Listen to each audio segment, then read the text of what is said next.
Hello and welcome to So Farscape. A fun-filled Farscape fancast by a fervent fan. And a frankly fascinated first-timer. I'm Cocky. I'm Kay. And this is the story So Farscapist. I think I might have to change it to a flabbergasted first-timer here. Because, oh, damn, yes. Today's episode, Unrealized Reality Part 1, Episode 411. Yes. It's time. Time is on my side. You know, as I was listening to the last episode that you edited, I thought, you know what? I think that was 408. Mm-hmm. I thought, you know, I come in really hot in these episodes, despite my intention to start like a human interest segment and do an intro. I thought, you know, I'll do better this time. I'll definitely have sort of an intro to lead us in, but actually, forel that. Okay. Well, let's jump straight in. I see that our listeners had a lot to say about this particular episode. Yes. This was I guess this was a popular one with people. I think this was actually the first one that we started to get synopses for. Damn, immediately. Yeah. We've been doing this for a few seasons now, so people were just like planning way ahead. Yeah, I can't even remember when I made the form, but I think like the very first one was for Unrealized Reality. Wow. All right, so there's a scary slip and slide that likes to kidnap people. Everyone gets put in a blender, and John needs a bigger gun. Thank you, Going Metal 799. This episode has been replaced with a public safety announcement on the danger of wormholes and travelling back in your own time, presented by Einstein from his hideaway on the North Pole. Thanks, Marky See. And welcome to iceberg limbo-land. Pale Kiwi Einstein'll give you a hand. Alternate reality, what is Katratzi? Yes, focus your mind and your world will expand. And thank you, Rick from the Delta Quadrant. Wow, another cunning limerick. Yeah. Dorothy Gale meets bold Einstein on an iceberg and they discuss metaphysics because destination is the key and there's no place like home. Thanks, Danny. Time. Let's play mix-up with the crew. Can you determine who's who? Parallel timelines, what could go wrong? Be careful or you've stayed too long. Thank you, Brian Ivanhoe. There's another one at rhyme. Brian Ivanhoe's also moving in on Rick from the Delta Quadrant's territory. Yes. More limericks. Bring them on. And, from our friend of the show, Mark Nixon, from the Shadows at the Door, moody atmospheric horror podcast, the multiverse debates the contents of someone's leather trousers, while the contents of corsets are a little different than usual. Very good. Time flies, but it also wounds all heals. So who's to shave for sure? Einstein a go-go. Yeah. Thank you, Mark. You can tell which one of these is a professional writer, can't you? Prepare for starburst. No starburst in this one. We haven't seen this good starburst in ages, as far as I'm aware. But yes, lots of other things going on. Let's see, where are we starting? I can't find my juice. I think we should probably start with the previously on Farscape. Yes. That opens with a plotline that we just haven't delved back in forever. No. And it's an interesting little thing to throw this in, because you think we might see the Traveler. What do you call them? The Travelers? The Pathfinders. The fish-faced aliens yes. With wormhole technology and the sort of spiral ship. And a few other flashbacks to people of the crew. Mostly it's all about wormholes. Yeah. So the Pathfinders had wormhole technology. It was that Crichton had figured out wormholes. Yep. If he knew where we were. I noticed there was a little anachronism between what actually happened and how they show it in the trailer. Oh? Because at first he's standing there like counting down in Spanish, and as I remember originally the wormhole didn't immediately appear. First there was a few moments of disappointment when everybody... Oh, yes. And here they're making it look like he actually predicted the exact moment that the wormhole was going to appear. So yeah, when you do the previously on, you don't leave the long pauses in. Fair enough, but it lends an entire different meaning to that scene. But never mind. It's not... I can understand why they did it. Well, I think this is an important thing to actually talk about, because in this episode we get a lot of clips, some of them old, some of them new, that stand in for larger information. Right. So this is what we saw. This was the first time that he predicted a wormhole, and of course it wasn't perfect. But since then, I mean, when we open, a beautiful shot and a beautiful sound, by the way. This very sort of ethereal kind of sound, as John is just floating in space in front of yet another nebula. They seem to like hanging out near nebulas. Yes. Very dangerous places. Sort of unhealthy. Well, I mean, a nebula that big is going to be intensely far away. Like, it's not like you've got like a tiny little nebula floating around which you can hang out around. That would be light years away. So, And he's just sort of hanging out, waiting for a new wormhole to open. Yeah, he's flying along in space, untethered, apparently relying on the docking web to get him there and back again. And Erin's watching from the window. Right, while she is studying English. Existence.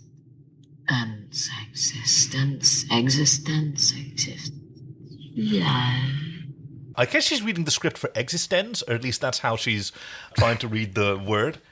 And there's a lovely little sort of girl talk moment where Chiana comes up and asks her how it's going. Yeah. She goes, you'd think it'd be simpler. There's only 26 symbols. Yeah. But like... They start small, they grow, and then they change. I don't know, 26 symbols, it should be easy. There's a lot of metaphor there. Yes. But it's interesting because Chana tells her that, like, oh, that's not the language you should be studying if you want him back. And yeah, Erin is almost a little bit giddy about it. Like she's actually presumably doing this to get back into John's grace. Well, not grace is not the right word, but like working on her relationship, I suppose, even though John is doing quite the opposite still. Yeah. Yeah. Yeah, it's an interesting thing. I wonder what her motivation is here. Like, is she just clinging to the last bit of the relationship that she had with John that she's still interested in? Yeah. Is she, like, trying to show an interest in something that interests him, or is she trying to, like, build a bridge to a potential future together? Because the flashbacks, or maybe the thoughts we see in John's head while he's floating out in space are all about him forgetting about Erin. And, like, yeah, almost like he's trying to put an end to that relationship in his mind and like sniffing the little whatchamacallit juice. The Laka. Laka juice, yes. Which Dargo has found Naranti planting in his room. Yep, and he goes like, oh, she was placing drugs in your room. And like, yeah, that's fine, I asked her to. Although he doesn't really say it like that, but takes the edge off. A little bit of going on about double dosing, which seems to be required now for him to have the required effect. So we're still going to... And Dargo admonishes him, if she gives you something, you have the dose. I like that he says, he doesn't say, like, reject it. Just take a little bit less than she's... Yeah. Like, if you're trying to experiment with something and you have someone who's very experienced with it... Maybe do what they say, yeah. But, like, or perhaps even less. But, yeah, he crushes You can always have more. You can never... You can't have less, yes, no, true. Defying all logic, Crichton may actually figure out how to get us away from the peacekeepers forever. Without disrespect, he oftentimes leaps to conclusions prior to leading Not us here, Pilot. Trust me. Pilot and Rigel. Yes, that was fantastic. Rigel almost crawling up into Pilot's lap. I guess the puppeteers were just having a little natter underneath. I guess so, yeah. Can't remember what they talked about, but... it's about wormholes, isn't it? Yeah. Yes, because Moya's feeling a lot better now she's got these filters. So yes, and Rigel tells Pilot, like, now you just have to get over your fear of wormholes. It's like, I noticed he didn't say Moya's fear of wormholes. Yeah, he said your fear of wormholes, which again leads into my theory that whenever Pilot says Moya and I, it's like... Oh, yes. And of course, Rigel would see through that. Of course, immediately. Because he has so many courtiers to say, oh, the Dominar has said. Right. He believes in Crichton. He believes that Crichton's going to crack this nut and they'll be able to get away from the peacekeepers forever. And like, he has a very good feeling about it. And like, I wouldn't have risen to Dominar if I wasn't good at recognizing things before they happen. Yeah, you got disposed by your nephew. Yes, I love how Pilot is being. I think Pilot's on his best when he's being catty. Without disrespect, Sikozu and Scorpy are having a little one-on-one where. Yeah, she's got her My First Chemistry set, and he hands her one of his coolant rods. Yep. While discussing his proposal. Yes, which is. You can become my favorite except Crichton. Yeah. He like unambiguously tells her, like, yeah, no, Crichton's always going to come first, but you can be number two. I think she appreciates that level of honesty, and he appreciates... I mean, first of all, he scans her. Yeah, I mean, wasn't it a scanner? It's like whatever. It kind of looked like a comb, but, it could be a scanner. It's in this weird little dialogue when she says, "What assurances do I have that you will watch my back?" Apart from the pleasantness of the task. Well, as appealing as that prospect is. Yes, I'll be watching it, yes. I'll be watching you, not creepy at all. And then she transforms a spent cooling rod into a brand new blue cooling rod. I'm not sure how that works. if they store heat, but, Who knows? Really, who knows? This whole episode, it has such a complicated relationship with science because there is nothing in here that resembles any science that we know. In fact, like whenever John tries to mention something that's familiar to him or to us, it is soundly rejected. Yes, immediately. And yet there is such an explicit sort of internal consistency, like this constant repetition. No, there are rules. They don't make sense to you, but there are rules, and that's something that I always find really fascinating about Farscape. Yeah. So I'm wondering what the deal is they're making here. Like, yeah, it's kind of left up in the air. Like, what are the terms of an alliance? Right, exactly. Other than like, okay, we're going to like be working together, but what's the deal? What is Scorpius? I mean, I guess what is boils down to is what the fuck is Scorpius plotting, or what is Sikozu plotting? I mean, those are both valid questions. Right. Time to place some bets. Actually, let's take a little break. Let's take a break and let's look at some predictions. Hello. What do you think they're plotting together? Let's do this. Oh. Oof, yep. Geez. Let's see. I mean, Scorpius is still bent on getting the Scarans to back down, get destroyed. He still hates the Scarans, so there's no denying that if given the opportunity, he will do what he can to further that cause. Yep. Which includes wormhole technology or wormhole power. And that's something that he and Sikozu talk about, because for everybody else, like the dreaded Scarans are mostly anecdotes and a few experiences, but yes, they've both experienced life under Scaran rule. Yes. Which is actually, it comes back to later, isn't it? Like when when John's talking to his dad, played by Wayne Pygram. But yes, that's and then that apparently a alternate timeline in which there has been Scaran rule on Earth. Yeah, so, and everyone's made to wear these gigantic cuffs. I think our health and longevity outweigh some personal freedoms, don't you, son? Oh yes. Oh. Was he wearing one? Yeah, he had like a wrist cuff under his jacket, which, again, how do you... I thought that was a kickback to the cuffs that he and Scorpius wore. Oh, the Iench bracelets. Yes. Oh, to the Jeeps we go. Little premature, but that's okay, because timey-wimey. Let me see. So it's at the cookouts. Oh, wow. I'm really good at scrolling today. Could that be an Iench bracelet? I mean, no, it looks more metallic. This one looks straight up... Okay, but weren't the Iench bracelets also metallic? I think they were more goldy and... Okay, that's what I got from that scene. I like that. Yeah. Iench bracelet. I'll just Google it. I mean, you can just Google these things. Let me see. That's too low resolution. I'm surprised that you don't know that from your favorite episode. Bitch. Oh, I'm not getting close-ups. Nobody's made props either. Oh, that's a shame. Okay. Well, I'll figure that out. All right, we'll table that one because this is going to I think get a feeling this episode is going to run long, or at least wild. Yes, definitely. Well, definitely wild. So we were on some predictions. Wait, stop. Right. We were on some predictions. You were going to predict what's the purpose of their alliance. I don't know what Sikozu wants. That's my problem. She wants Moya. She wants to. I mean, she was a Leviathan expert, if I recall correctly. Because I thought you were an expert. I am. That's why she was brought on board to try and, steal. Maybe she still wants that, as a low-key thing. She doesn't really feel like she's become, a part of the crew as the rest has. There's still a lot of, still trying to plot her way out of there. So, yeah, I think that might still be a thing. I think Sikozu wants Moya. Yes. Okay. She wants basically to make off with Moya and see if she can steal Moya. I think let's say with that.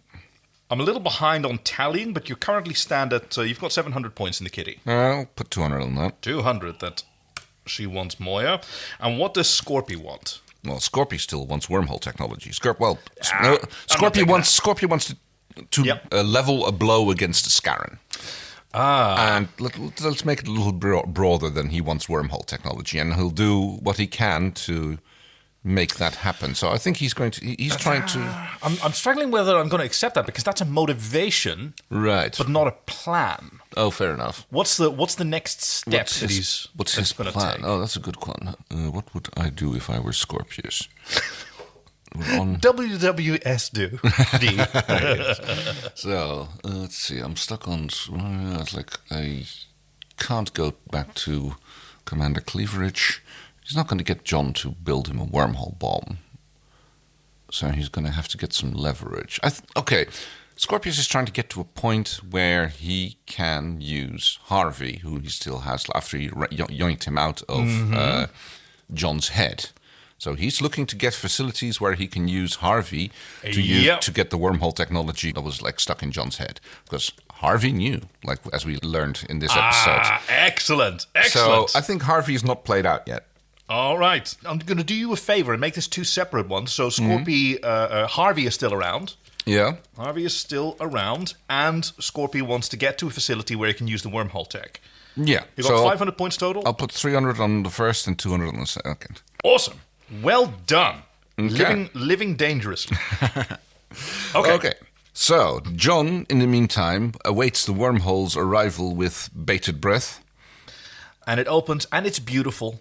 Yes. It's so gorgeous. And then it's like, it's getting a little bit close. Hey, pilot, about time for that pickup, I think. Can you, like, turn on the it's sort of like web? I'm trying to think like some sort of tube worm, or like an anemone seems to be sort of mouthing its way towards some phytoplankton. It reminded me of those, that Star Trek episode when everybody gets addicted to that game that with the tubes and everything, and that it kind of reminded me of that. But yes, pilot, which is completely unclear why pilot's not responding. Ha. I mean, bickering with... But again, it's never addressed. We never hear anything about this in the episode. No, and we never see them again. No, it's true. Everything we see happening on Moya is on alternate reality Moyas. Oh, this is interesting. Okay, a little realization on my part. Yeah. Because we'll get to that in a second. Wow. The time is really weird. So he gets sucked through beautiful wormhole effect once again. Mm-hmm. We go to credits and we wake up on an iceberg. Yes. And that's because David Kemper was flying from LA to Sydney, and he came into the Farscape offices with, I think it was National Geographic magazine, and he rips out one of the pages and hands it to Tim Ferrier of an iceberg and says, I want you to build that for episode 411. Okay. Because this was, as remarkable as this episode was, it was intended to be a nice, cheap one. Yeah, I actually have a comment written down about that. That's because that's what I halfway through. I was going this is going to be a nice, cheap episode. This is Yeah, there's only a few bits of CGI. Yeah. Right, in terms of, we see quite a lot of the wormhole, and there's one laser blast. Yeah, you can use a lot of those shots again and again of the wormhole. Yeah. And I'm pretty sure that the cost is in generating that kind of effect and not in generating more of it. What doesn't cost them a lot more to run it to get 10 or 20 seconds of footage of that as it would be to get 5 seconds of footage. Yeah. A little bit more computing power, but the work goes into making it happen. Yeah. And then how much of you make it happen doesn't really add any additional cost. In television production, you often pay by the shot. Mm-hmm. And then whether it's, a second shot of the exact same thing or a completely new scene is fairly often, just ignored because it averages out. Right. Over the course of a movie or a show. Nobody wants just 200 shots of the same, opalescent cube. But yeah, in this case, you don't have to have months of pre-production meetings and design drafts leading up to approval. And so he wakes up in this, it's just an iceberg floating around in a whirlpool of wormholes, which are slowly circling the iceberg. I wrote down swirl holes, which I was much prouder of then than I am now, saying it out loud. So, yes, there's a man standing there dressed in a neat suit with black eyes. Do we know this? Do I know this actor? His name is John Bach. Let me see. He looks vaguely familiar. He's a New Zealand actor, British-born, but let's see. Oh, Welsh-born. Oh, he is in Lord of the Rings. He played a Gondorian ranger in the Lord of the Rings films. I don't know. All right, so nothing that would make him stand out. He must just have a generically familiar face. Oh, probably done lots and lots of stuff that... sorry. I've just seen here, his name is pronounced Beach. Okay. And not as in the Welsh language pronunciation for the word small, from which it's derived, and therefore also not the German word for brook? Bach? Yes. Beek, as in Dutch. Yeah, so brook. Beek. Yeah, okay. All right. So anyway, he's got a suit and black eyes, and John makes a great observation. Nice threads. Helps to humanize you. Makes it easier for me to sympathize with your problems. Because he's been through this before. Oh, of course. And he immediately tries to shoot him. Not until he steps closer. Yeah. Gun drawn first. And he goes time. And John tries to fill it with time is on my side. Time is like a many splendid thing. Time is... Oh, nice. Keep going. Come on. Rap battle. Throw it down. Time is a flat circle. Time is a flat circle. Wow. Time... That's Matthew McConaughey, man. Oh, okay. Time after time. Oh, gosh, yes. Anyway, they are... Rosemary and Thyme is my favorite. Rosemary, parsley, sage, rosemary and thyme. Have I told you about Rosemary and Thyme, the British murder cozy, about two lady detectives? Actually, it's a lot better than I'm making it sound, or maybe it's a lot worse than I remember. It's one of those things. It's about two lady detectives who solve various murders through their gardening. Oh, I think you might have mentioned it, yes. I think one of them's an ex-detective, and now they're gardeners, but then there's all these gardening-related murders, and I think I mentioned it on this very show. That's amazing. Rosemary and Thyme. So, first of all, what is it with science fiction shows and having people in spacesuits have a little light shine in the corner of their eyes? This would be supremely irritating. Plus, there would be reflections of those lights on the inside of your helmet, and it would be like just rubbish. What is this? The answer is in the question. The word is television. Yeah. On television, you want to be able to see people's eyes. Yes, and and the helmet would be too reflective unless it's lit from the inside. So therefore, you have to I figured. But in continuity, even without the helmet, this is oculars, right? This is what Erin wears in her Prowler. Right. Yeah. This is just what you wear in space Oculars to have help red you. Lights. Sorry? They have red lights. Okay. Well, these are just the cool new ones with the purple stripe. Okay, so having gotten that out of the way, also nice that he can survive naked in a wormhole. I mean, without a spaceship that's specifically built for it. Yes, but this is no mere wormhole. Fair. Because as Einstein explains, he was looking for John. Yes, and he noticed that John had a interest in this particular wormhole, so he used it to snatch him. Yeah, because first of all, Einstein was... Let's get into it, because there's no way that we're going to remember which bit of information happens in which clip. Okay, so the way I got it was Einstein is a member of the species in another realm of existence. They don't even say universe, right? Yes. And they created a branch of their species that they sent into this realm called the Ancients. Heavily genetically modified or heavily modified. So that they're to be able to survive there. Yeah. And those are the Ancients. So the Ancients and these guys are... not necessarily the same species, related. but related. The Ancients are derived from these guys. And I mean, you might just consider it the same. Just one of them is genetically different, but culturally. Right, yes.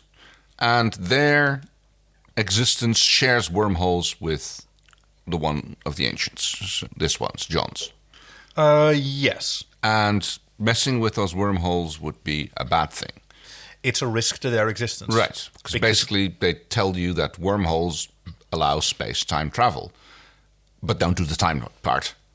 Yeah, so there's two risks here that make wormholes so dangerous. First of all, it's they allow travel between this realm and theirs, which they're that also, yes. terribly afraid of, because the biological beings in this realm are way more aggressive than the ones in that one. It's kind of like the War of the Worlds, where it turns out that the Martian invaders, although technologically advanced, are being easily defeated by the common bacteria here on Earth. Yeah.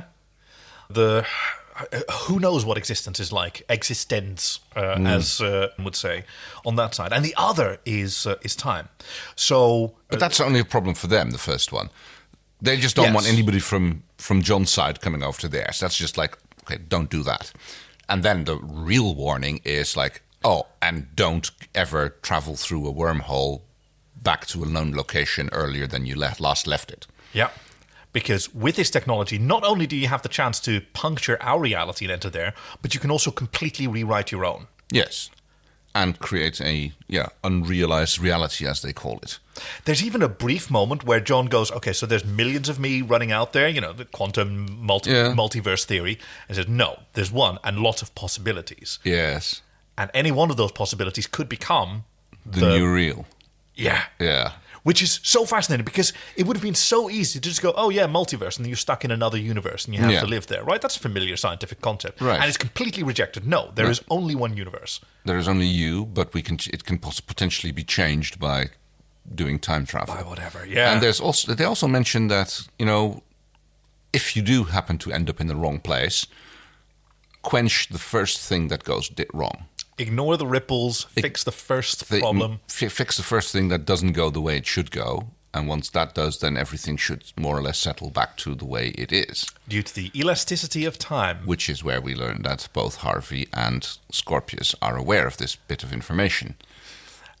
I love that. That's season 3, episode 5, I think, Different Destination with the Sexy Lion Men, where he talks about recent research. Yes. As though the Peacekeepers have recently been doing experiments of time travel, although considering that they're at least 2,000 years old as a spacefaring culture, since the breakaway colonies, whatever recent means, who knows. Then again, the ability to regrow a thoracic nerve, that was an innovation that happened between... very recently, yes. Within season 1. Yeah. Aaron being captured and arriving on the Kamek base. It would be a kind of important thing for science to be working on. So what we get is a series of I won't call them flashbacks, but side flashes. Because John leaps off the iceberg. He says, absolutely not. Actually, fuck this. Took me a while to figure out that that's what was going on, that it was actually John deciding to try and jump through a wormhole, and he keeps getting yanked back by Einstein. Yeah.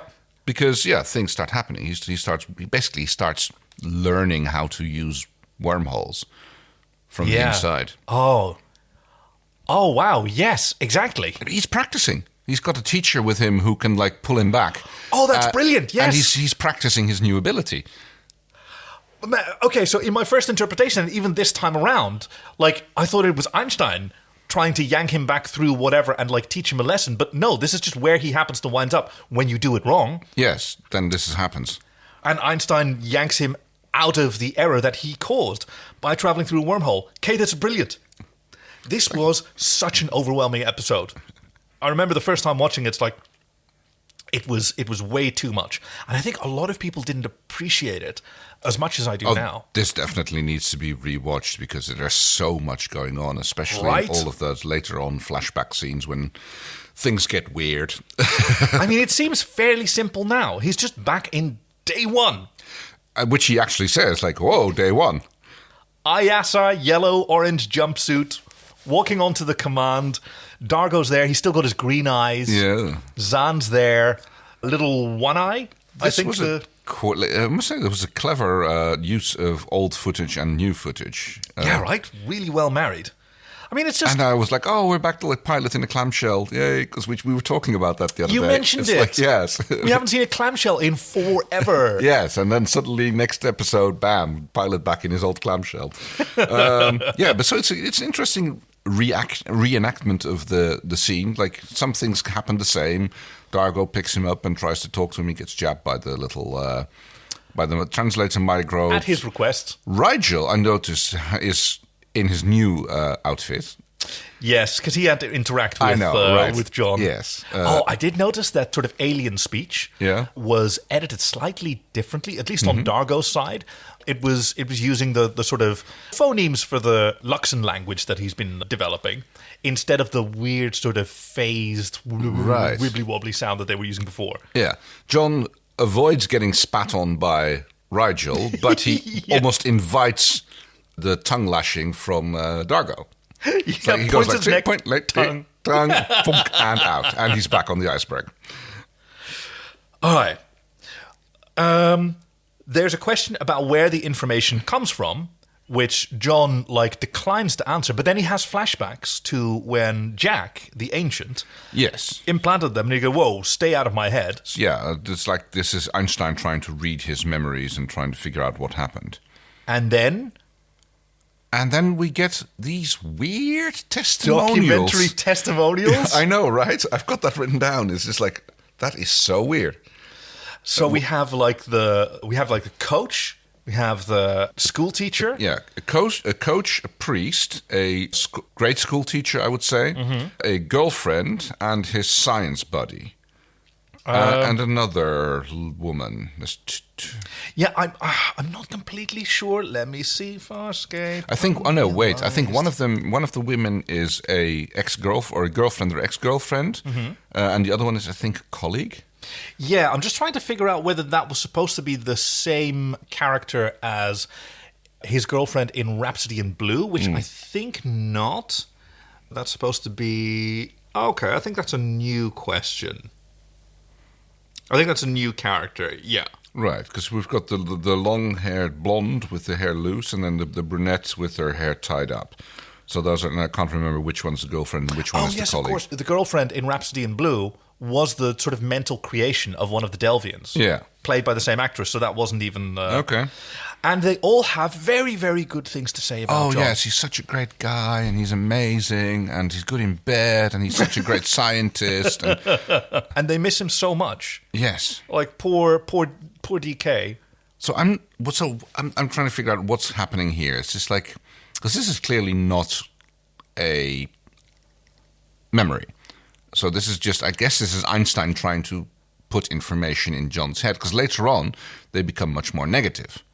Yeah. And so I think that's just like Einstein trying to manipulate John by his emotional state, encouragement. I don't even know whether these are actual sort of visions that Einstein is giving, or whether these are just manifestations of Crichton's like subconscious. Whether this is like whether he's thinking about like I can die here. What do people remember about me? Maybe. And then later on, when they go negative, then he's going through a period of self-doubt. But on the other hand, eventually Einstein starts explaining to him how things are done, and these people start telling him about it. So I kind of like your theory that it's basically subconscious manifestations of him, because Einstein seems to be surprised that John is like running ahead of what he is saying. So yes, I think they are like John's thoughts and self-doubt. Yeah, John trying to talk himself up or John trying to talk himself down rather than... Okay, I think that yes, I have another like bit of evidence for that hypothesis, because the next thing that we get the next time that John with his hubris reject Einstein, he winds up on Moya. Yes. And it's falling apart. He's wearing his PK jacket. Oh, there was like the costume department must have had such a ball, like having to go back and like, oh crikey, we need that like dress, and now we need the red jacket coat. They had it all ready. It was totally ready to go and ready for everyone to wear. Everyone was so impressed with the costume department that they could just whip these up out of nowhere, except for Claudia Black. Because they just showed up. All right, and here's Chiana's outfit. You just wear Chiana's outfit. You expect me to fit into that corset that was tailor-made for Gigi Edgley, who was 18 at the time. And tiny, and I, a 30-something woman, I'm supposed to fit in. Yeah. You've had years to perfect it for her. I have 5 minutes until I have to shoot. Oh. Well, no way, because that, like, I believe that Gigi Edgley told us it was like 4 or 5 hours in the makeup chair every day that she was in costume. Oh, yes, of course. And we... Yeah, which is about how long it took you to realize that wasn't. No, it didn't. Gigi. No, I didn't. I like immediately with first shot, I went like, okay, that looks weird, especially the wig.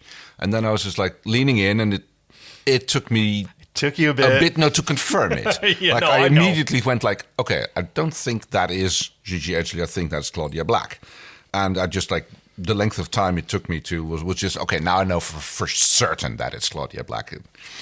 No need to be defensive. I wasn't being mean. I know that you knew something was fishy. It's the jawlines. Like right. Claudia Black has much more, I wouldn't say pointy chin, but like, it sticks out more. Yeah, she's got a sort of angular mandible, I guess I want to say. Right. She's a much more muscular woman than Gigi Edgley at the time, of course. But it's still amazing that how hard it can be, like if you put them in that makeup to make it look like kids. Yeah. I think she was also playing it up a little bit. But yeah, well, that's the Chiana part. Like right, of course. She even did the thing where she jumped into Ben Browder's arms and...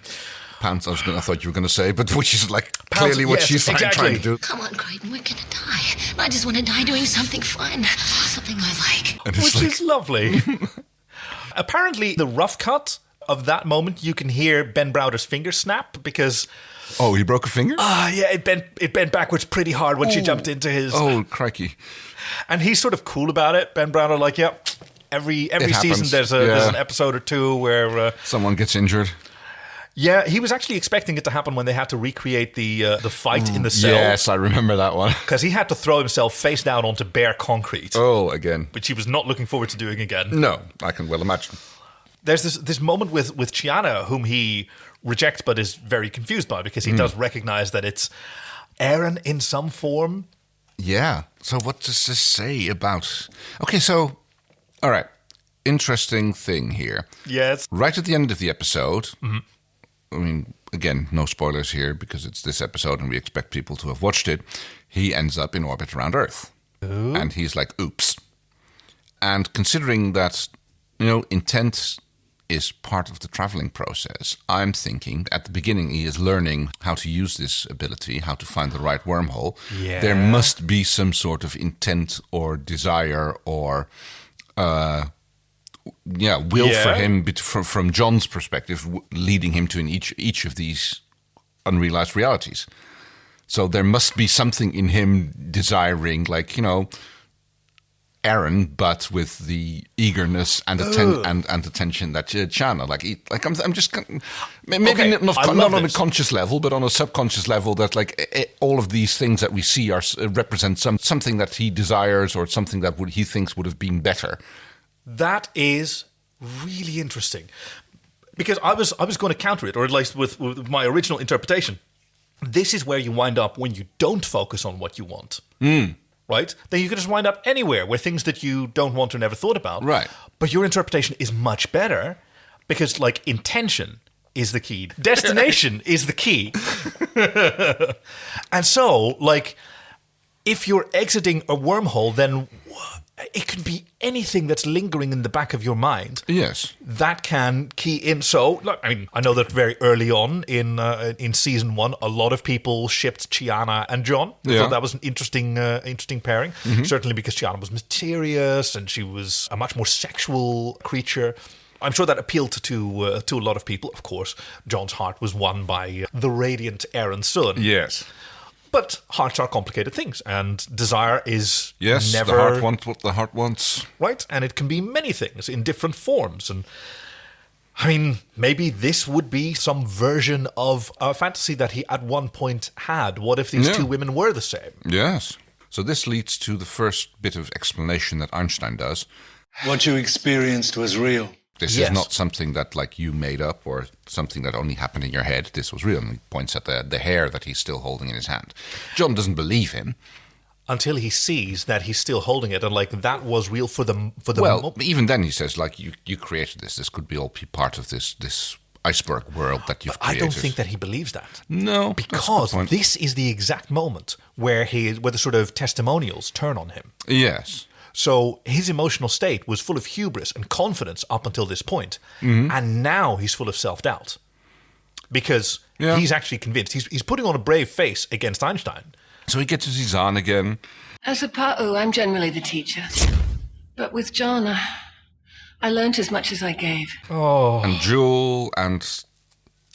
They're being interviewed. Yes. They're just giving interviews, and Grace as well. Yes. And Stark. Nice. Is that actually the actor who played Stark? Yes. Okay. His hair's grown back. Oh, that would be it then, yes. And actually, I think the first time we see Grace, he's still being very positive about John. Yes, exactly. And they're all talking about how absolutely incredible he is, and Jules talking about the sexual energy that he had the first time he touched me. And then he realizes he's holding this hair, and then boom, suddenly he was terrible in the sack. The coach is disappointed in him. Crichton blew a key tackle. My 3-year-old niece could have tripped this guy up. So now that John has been sort of humbled, actually, hold on. This episode is about his journey from confidence to terror. Is it? Okay. Wait, okay, because the question that Einstein asks early on, like, does this knowledge scare you? And John says no. Because he's been, heavily traumatized. Like, lots of things have terrified him at all times, and he's learned you've just got to be brave, and you've just got to push through. Yeah. And even though he's seen what a wormhole weapon can do, right. No, he didn't. That John died. Yeah. Also, I would agree that John, being a scientist, says, like, knowledge cannot be terrifying. Knowledge is knowledge. Yeah. But then he learns that, yes, this information can be very dangerous. And maybe the consequences of this should terrify, which, in all fairness, still doesn't mean that the information itself is terrifying, but the knowledge, what you can do with it, might be. The fact that you have it. The fact that you have that power. Because that's where he winds up. Right? He winds up saying, yes, I'm terrified of what I could do with this power. And that's what Einstein says, like, fear is the correct answer. If you're afraid of it, then you're allowed to have it. And that's his journey, because he goes from that hubris, which is represented by the testimonials, and then the testimonials turn on him and he has a lot of self-doubt. And then even when testimonials start speaking Einstein's lines, which I'm not exactly sure, maybe now there are projections of Einstein, or there's something else entirely. Right? Maybe there's something that John is pulling out of the multiverse. Could be. As he's learning more from Or it is just like, I mean, they have the ability to put information in people's heads, but I think that, when he starts speaking Einstein's lines, I think he's running ahead of Einstein. And Einstein is surprised at that what he's seeing happening. You're right. Einstein is realizing that he's, like, digging this information out of his subconscious as it was put in there by the ancients, but he's grokking it. He's not just, like, regurgitating it. He actually understands at that point. Oh, very good. Now tell everyone where the word grok comes from. It comes from a Heinlein book, and I believe it is called. It's something with Mars. It's a not Heinlein book is enough. It's not the Martian, is it? Please don't get stuck on this. Tell us what it means. It means it is actually Martian language, and it means to drink.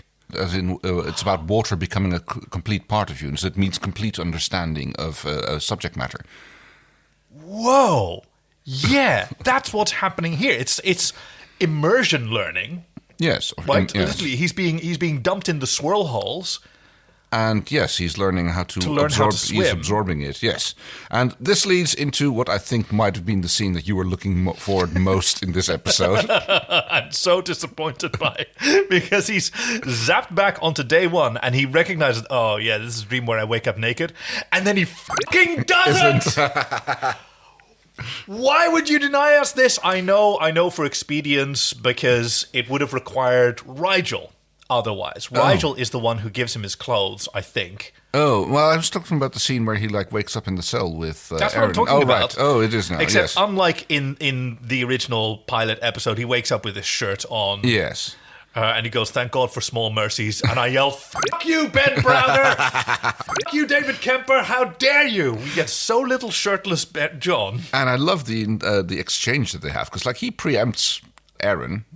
Oh, yeah. Telling her, and you can see her suspicion. She must be thinking, like, okay, what kind of special operative is this who knows exactly who I am? And I'm surprised that he didn't go the full, lieutenant. Put on the accent and everything. And yet again, we see an example here of, like, how things that don't go the right way get fixed. Because even after a little bit of back and forth pentac jabbing, because he offers her his hand. Yeah, she takes it and he tries to body check him, and he rejects it because he's learned from her. He knows what she's going to do. He knows that she was going to attack him. He shows off his learning, which in her mind must reinforce the point that he is in fact a peacekeeper who is who knows how to do this.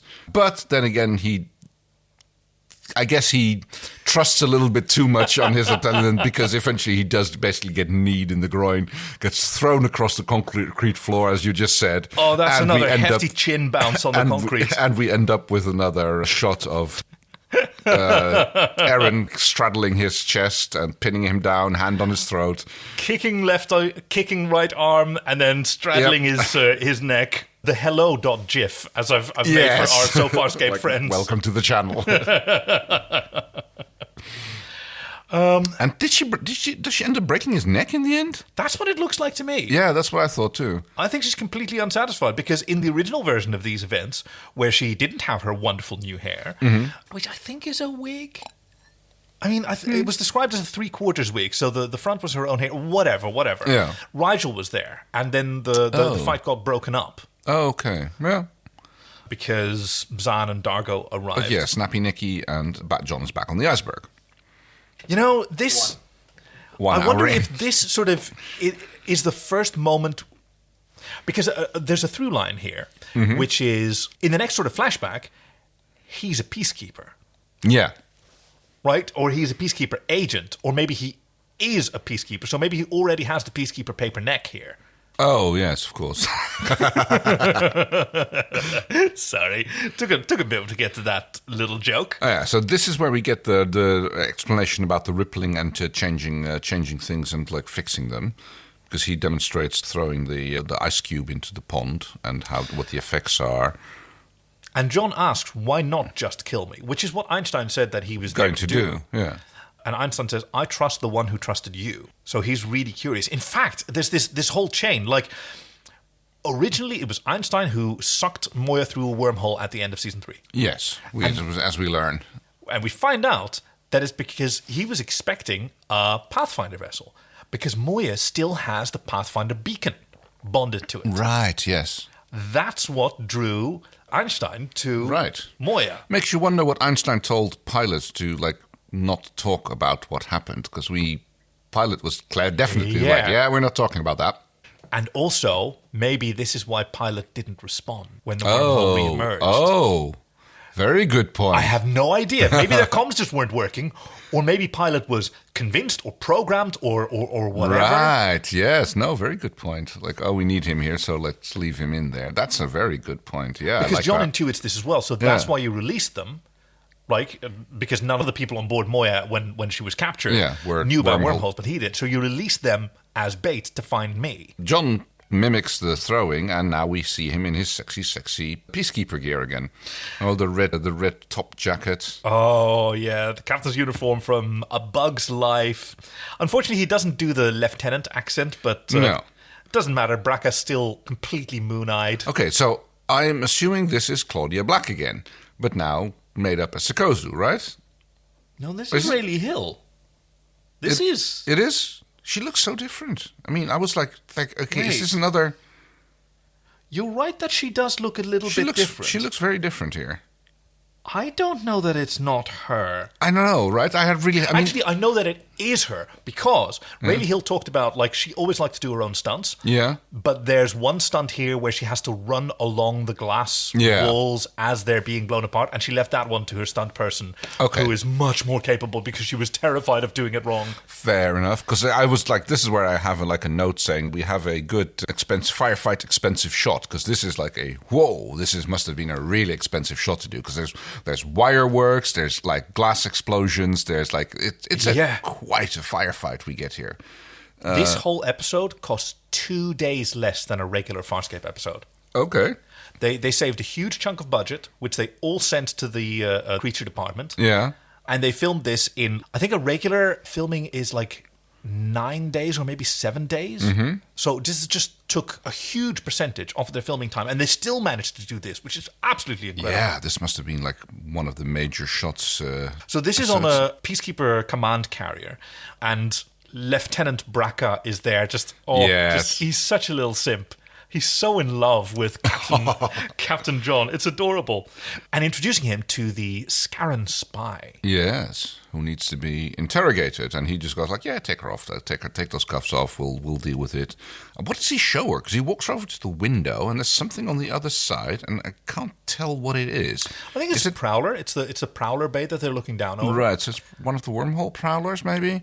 I think, I don't know if it still matters because...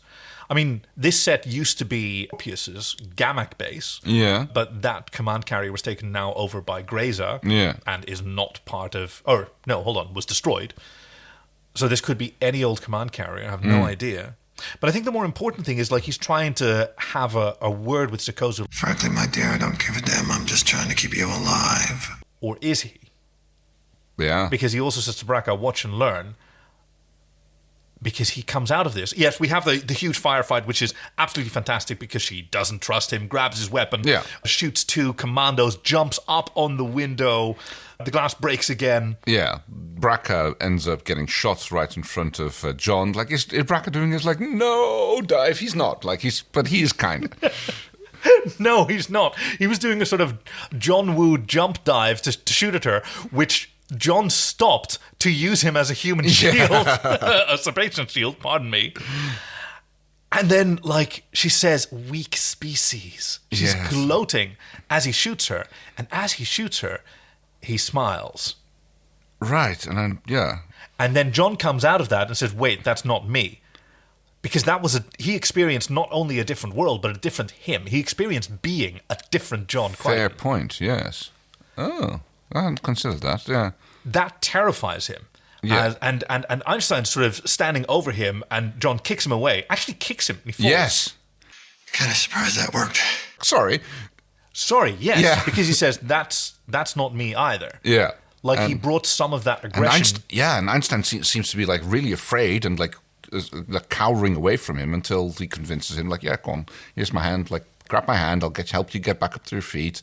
Sorry about that. This is fascinating because, he's not used to aggression.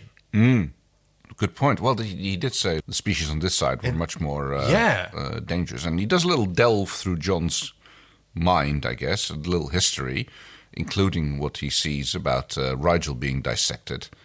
Yes, because he's talking about crossing your own timeline, going back to your origin is the most dangerous thing you can do as a wormhole traveler, and where the most things can go wrong.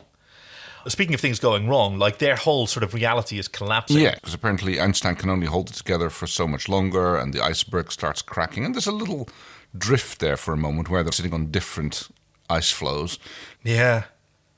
They all talk about this as if it was a very cheap episode to make. We only had 1 guest star and 1 set and 2 special effects, but holy heck, the set had to come apart. They had to bring all these actors back. Now, of course, they had access to Lani Tupu, who came in for the voice for pilot, and Virginia Hay did her bits for this while she was flown in to do Don Quixote. So she did a few of these between takes with the adjusted makeup so she could wear a skull cap. Mm-hmm. Yeah, you can tell a little bit when she twists her hair. You can see her neck bulging out a little bit where the hair is underneath the cap. Yeah, I kind of like that they didn't hide it. They actually put a light on the back of her head. Yeah. The beautiful bald skull of Pa'u Zotozan. So more testimonials where they start jabbering on about what's going on, and finally we get the shot where Scorpius' dad, offers him a hot dog. Hot dog? Just literally a flaming charred piece of hot dog. Yeah. And this is, I think, because I like your theory that the other sort of universes that he's jumped into are because he jumped through a wormhole and exited randomly, and then he tossed the pebble and he was trying to do it better. Mm-hmm. And still failed horribly, and now he's being guided by Einstein, who says, let me show you something. Yeah. Because now he's walking into a world where centuries before his birth, the Scarans invaded, got hold. And everybody's partial Scaran, I suppose. Because even John has this kind of Scorpius makeup. Yeah. It's not exactly the same as Scorpius, but it kind of looks it's very reminiscent of it. And of course, Wayne Pygram as John's dad. Yeah. They got him a wig to represent Kent McCord, who has this beautiful fiberglass head of hair. Wayne Pygram absolutely loved the wig, and he kept touching it the whole time, and just admiring himself in the mirror. I guess he was like a Sean Connery in The Hunt for Red October.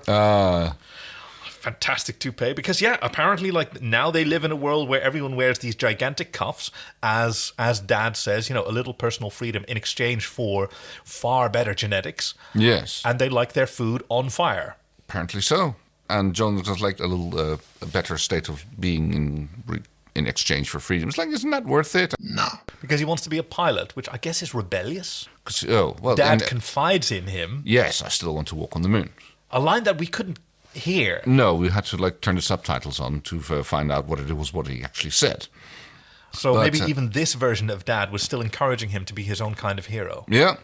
back on the ice floe, Einstein is not looking well. No. He's like having a hard time keeping it together. And now the information is coming mostly from the testimonials. The editing is incredible.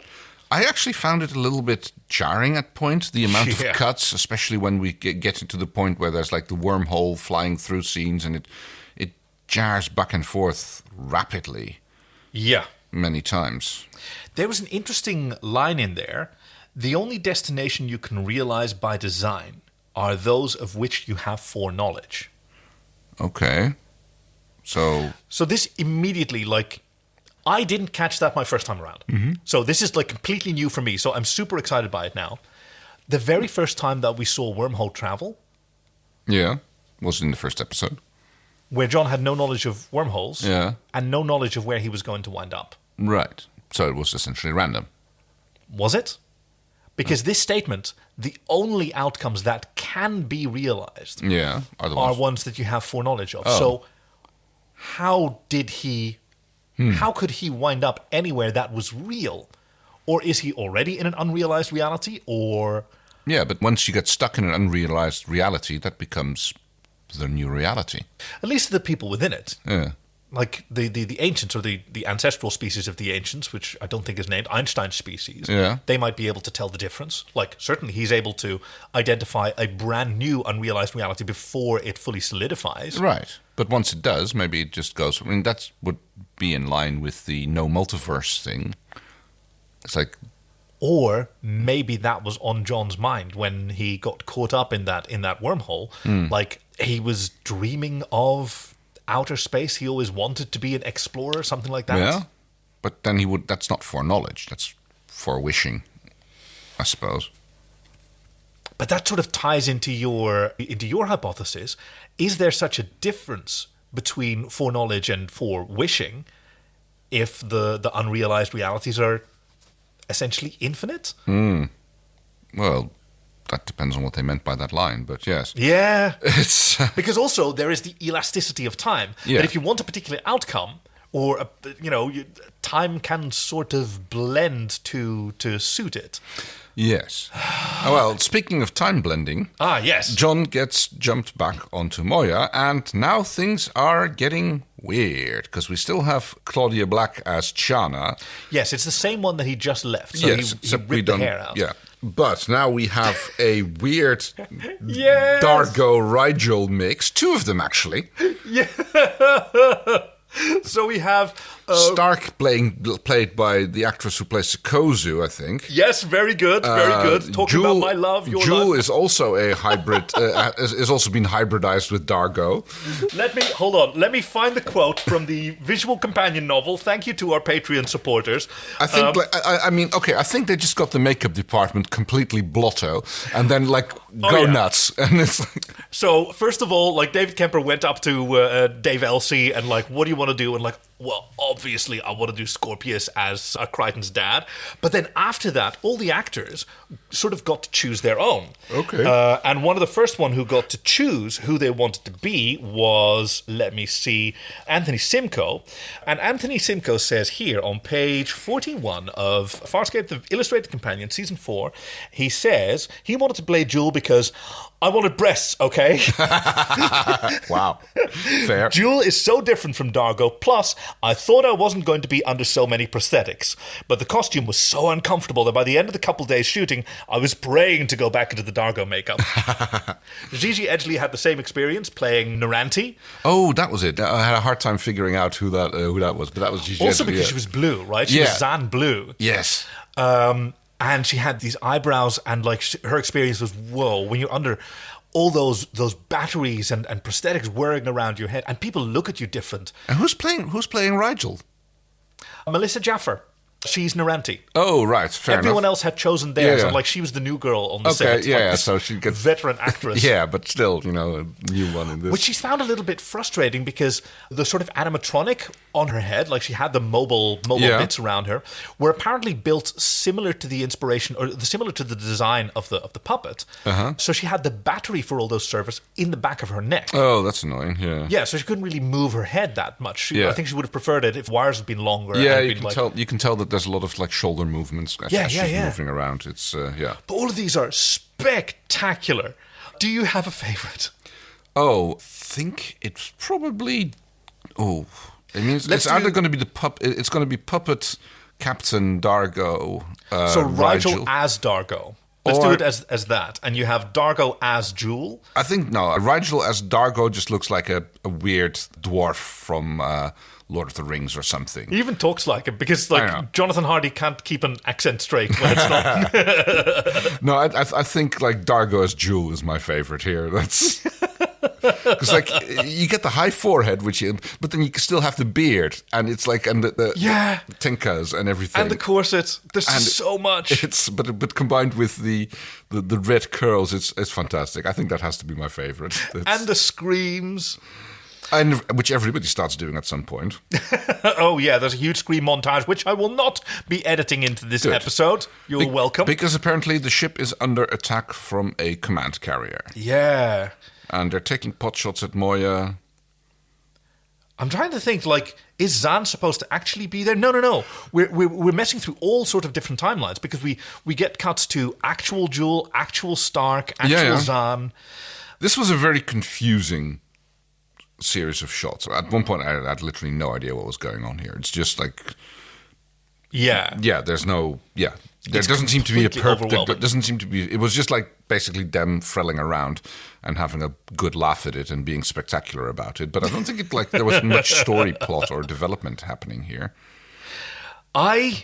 Honestly, I think you'll be surprised because I got a lot out of this. Okay. So we'll have to figure out when we're going to do it, but let's definitely watch this one again, even if it's just you and me. And I literally have it written down. What's going on in the extended fight scene? I didn't get any story progression. I mean, it looked spectacular and it was amazing. And we do have... Okay, so we have another thing. At the end of the fight, the ship is boarded and... Yeah, by peacekeepers. And as Chiana wants to go fight them and Rigel as Dargo says, no, stay at your post. And they've already overrun the ship and they're coming on board and they have nowhere to go. And John is standing there with... Is that Chiana's little... I think it is. Yeah. I think it's the noisy cricket because it looks sort of like a Luger. And yes, and a very important moment. They cannot die. Corporeal illusion. Yes. Send me somewhere else. Send me somewhere better. This whole thing. This is the only moment that John is really interacting with this universe. Like whatever this version of Stark wants, it's to not be killed by peacekeepers, but to maybe be able to reconstitute themselves. Oh, okay. And he obliges. And Kozu as Stark prepares himself. They say this prayer and they ask to be shot. And Crichton shoots them. I'm using them pronouns. Right, no, I get that. At this point, Crace comes on board and he shoots Rigel, or, yes. Naranti as Rigel. Despite the fact that they had a deal, because of course Rigel sold them out. But there's a bit of a Mexican standoff between John and Crace, and of course it breaks down surprisingly with haha, my friend, you did well, and brother. He calls him brother. That's it, right? Yes, right. You did a good invasion. You turned it around. You captured it. Because it did start off with my brother's killer, and then he embraces him as a brother. Yeah. What the hell? No idea what's going on, but damn, that's it. And a few last testimonials explaining the way wormholes work. And now the ice floe is a lot smaller, and they're just kind of sitting on it, back to back, floating around on it. Einstein explaining that he almost couldn't pull John back from this one. That's probably the last time he could do that. Yeah. Which explains why it was such a long, extended scene. So I guess it almost solidified and almost became real. And there's nothing else to do. There's nowhere to leave. He doesn't have the strength to drop John off. He just has to do it on his own. Yep, John has to fly solo now. I've taught you all I can in this amount of time we have. Suddenly John has his spacesuit back on. Yep. With no propulsion, which every other wormhole traversing vehicle has always had. No, and he's going to do it by mind power on his alone. And so he's completely focused, Moya after Moya after. Moya after. And we get a lovely shot from Galaxy Quest where he... Yes! You said that when he came out of the wormhole. That was a hell of a thing. And where is he? He is. I mean, okay, so actually I didn't have to, but I rewound a little bit to check after we saw him floating above Earth. So no, first you see the moon, and that's why it could be any. Well, moon. that's what I wanted to go back to, because we saw a moon, a barren planet, and then he slowly spins around, and I'm just like, okay, where is this? And no, of course it's the U.S. with not very many clouds over it, but it took me a while to figure out. Which bit of the U.S. is that? It's the Gulf of Mexico. It's like Florida's on the left. Florida Keys. Florida's on the left, and you can see then the rest, and then you have the.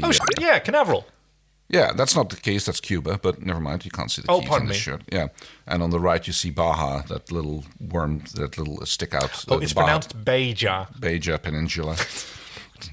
Sorry, stupid joke. But yeah, so I had to do a little rewind to see if that was actual moon, but you don't see enough of it to actually be able to determine that. So they cleverly hid that by just having a sliver of the moon visible. So it probably is the actual moon.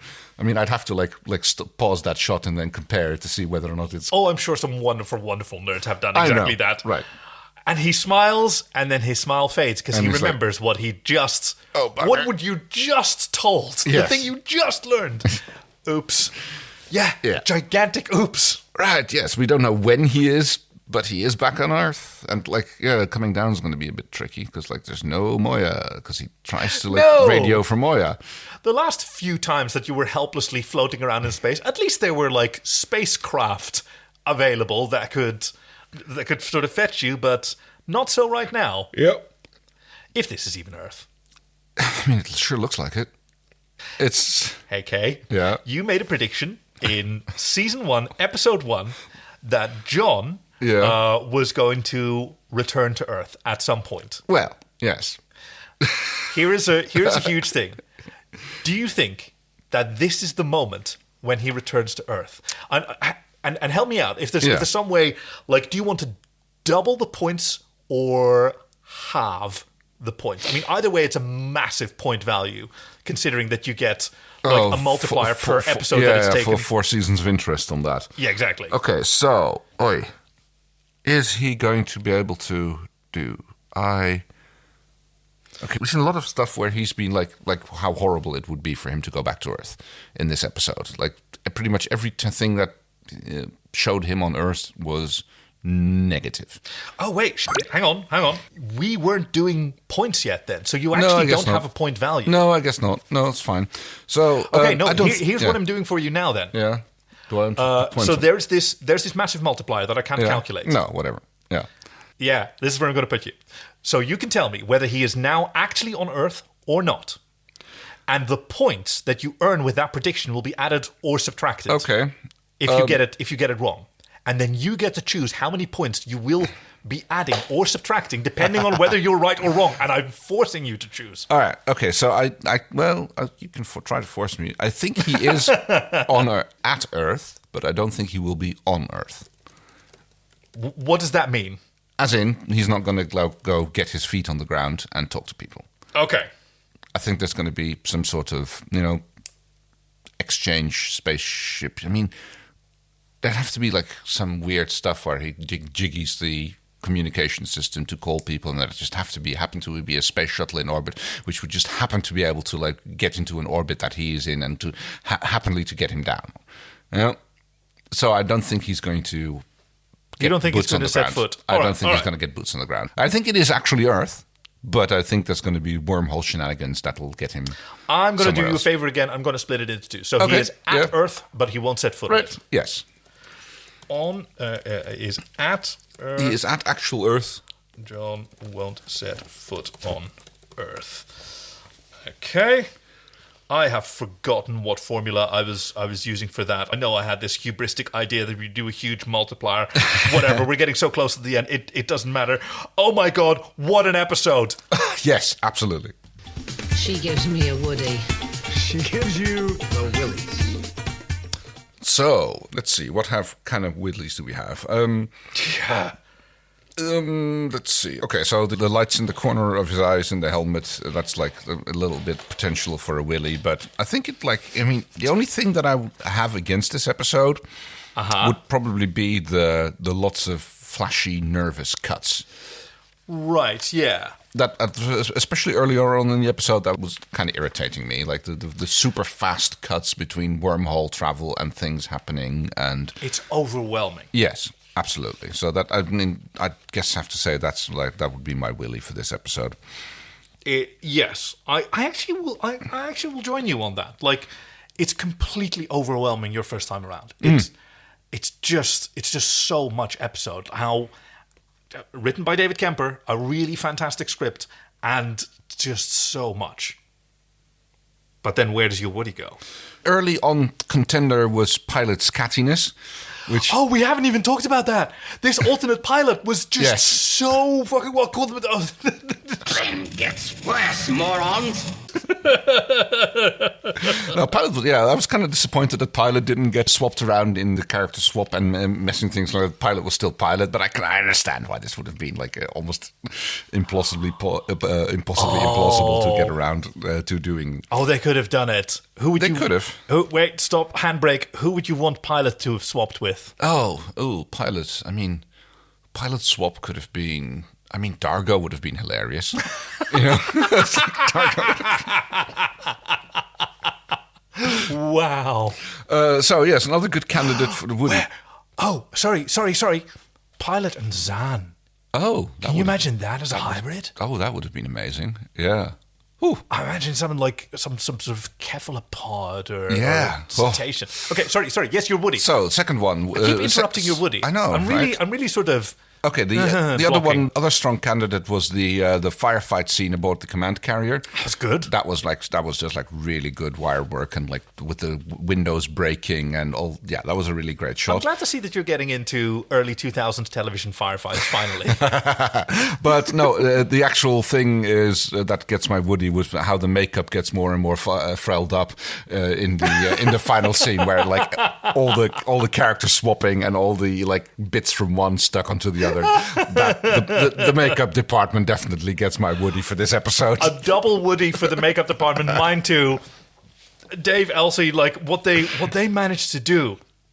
These incredible creations, and not just the makeup department and the actors themselves. They had so much fun with these roles. I can imagine. They've done the swappy thing like several times now. I guess they must have been like, "Oh, great, we get to swap around again. This was going to be so much fun." Really, really fantastic. And I think by the same token, also bringing in Paul Goddard as Stark, Lani Tupu as Crace.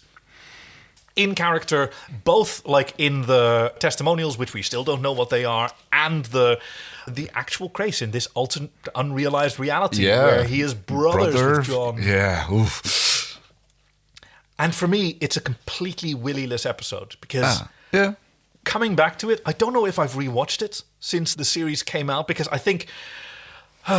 Yes, I think the DVDs for this part of the series came in a troubling part of my life. When, when Farscape wasn't the thing that I was looking forward to anymore. Because I was still collecting them, but I don't know that I was rewatching them. And now I'm getting to rewatch it, and it's amazing, absolutely amazing.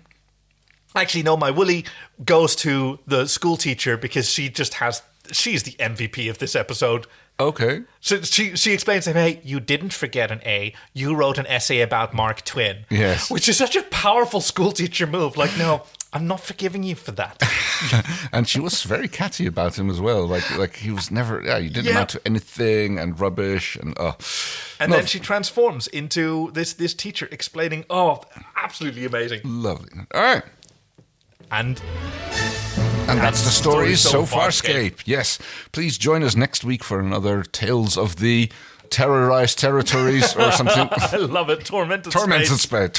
Terrorized Territory sounds better. And after that for another greatest hiatus. That is a secret for you. Oh. So let me see how I can...